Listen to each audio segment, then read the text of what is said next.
بسم الله الرحمن الرحيم. الحمد لله والصلاة والسلام على رسول الله اما بعد. محترم ورونو ډیر خلک هغه پریشان دي، هغه غمزده دي. هغه هم دغه یو پوښتنه کوي چې څنګه الله سبحانه وتعالی به موږ ته بخشش وکړي، موږ ته به بخښنه وکړي زموږ د ګناهونو. نو هغې دپاره یو څو خبرې لکه څرنګه چې تاسو ته بهتره معلومه ده چې شیطان چې دی دا زموږ ښکاره دښمن دی، ښکاره اعلان یې کړی دی زموږ د بېلارې کولو. دا یې قصد دی او دا یې نیت دی. نو هغې اول کوشش دا دی چې یو انسان ګناهګار کړي، هغې باندې ګناه وکړي چې څومره هم لویه ګناه وي، او هغې نه پسې په الله سبحانه وتعالی باندې بدګمانه کړي چې تا ته خو الله سبحانه وتعالی بخښنه نه کوي، ته خو ډېر زیات ګناهګار یې. دې لپاره چې دا انسان الله ته رجوع ونه کړي، د دې خپلې ګناه توبه ونه باسي، ځکه الله سبحانه وتعالی خو موږ سره وعده کړې ده چې ای بندګانو زما تاسو ما ته رجوع وکئ، ما نه بخښنه وغواړئ، زه تاسو ته بخښنه کومه، زه تاسو ته مغفرت کومه، زه تاسو ته ستاسو ګناهونه معاف کوم. دا یې موږ سره وعده کړې ده. نو ای ورونو، تاسو په الله سبحانه وتعالی باندې مه بدګمانه کیږئ، ځکه هر انسان نه خطا کیږي. د حدیث مفهوم دی، خو غوره په ګناهګارو کې هغه کس دی چې هغه د خپلې ګناه توبه وباسي، الله ته رجوع کوي د خپلې ګناه نه وروسته، او الله ته پښیماني ښیي، الله ته جاړي چې یا الله ما نه غلطي شوې ده، ما وبخه. الله فرمایي قل یا عبادي الذین اسرفوا على أنفسهم لا تقنطوا من رحمة الله إن الله يغفر الذنوب جميعا إنه هو الغفور الرحيم.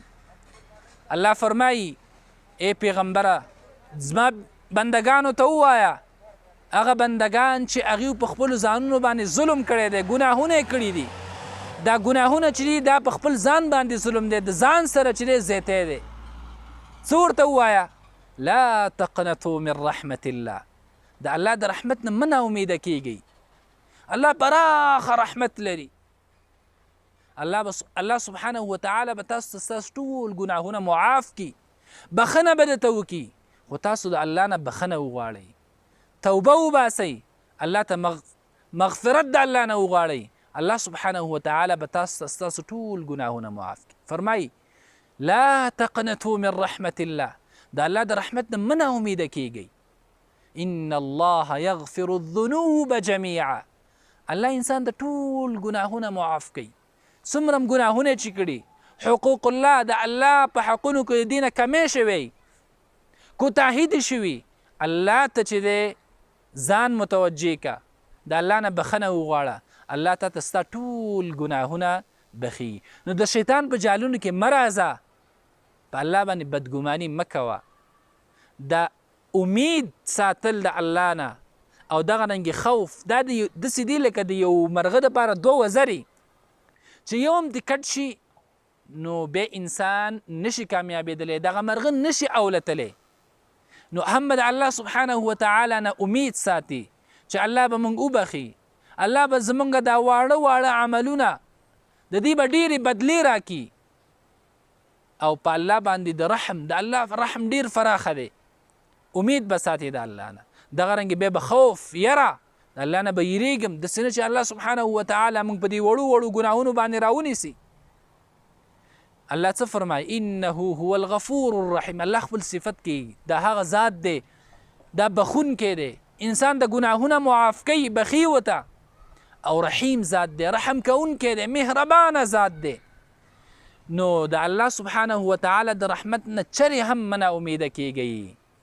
او ناامیدي چې دی دا خو د کافرانو صفت دی. الله فرمایي ولا تیأسوا من روح الله، د الله د رحمت نه مه ناامیده کیږئ. انه لا ییأس من روح الله الا القوم الكافرون، کافران چې دی هغه د الله د رحمت نه ناامیده کیږي.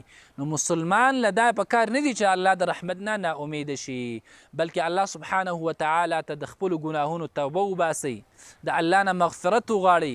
ان شاء الله تعالی الله سبحانه وتعالی به ستاسو ټول ګناهونه وبخي. والسلام علیکم ورحمة الله وبرکاته.